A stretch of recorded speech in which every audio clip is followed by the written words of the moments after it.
Whether you're an accountant, bookkeeper, or small business owner, Rewind has become the one-stop shop to not only back up your file's data, but did we mention we can copy it now too?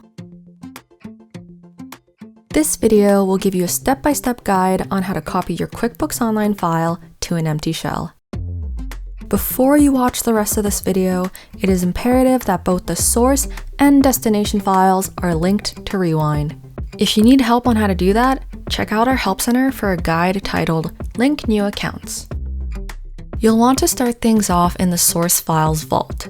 You can tell if you're in the right place by looking at the account name on the top right-hand corner where the account switcher is located. Next, you'll want to click on the Copy tab located beside Advanced Restore. Select the destination file you wish to copy data to. Before you click the Start button, we strongly recommend going through the pre-copy checklist to ensure we get the most complete copy possible. After completing the checklist, you're ready to click the Start button, at which point we will compare the settings of your source file and destination file to determine if there are any changes required before attempting a copy. If there are any changes required, you will be notified of which changes to make.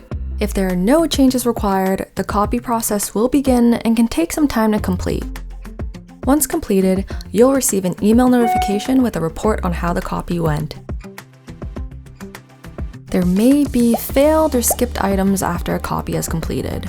Rewind will provide a list of items that cannot be recreated on the destination side so that you can address the root cause of these failures before attempting to copy again. These failures are often results of items in QuickBooks Online that cannot be corrected by an API user, such as Rewind, until they have been corrected by the Intuit user themselves. Now that your copy is done, you can get back to what matters most. If you have any questions or concerns, feel free to reach out to our customer support team via chat or email, and they'll be happy to assist.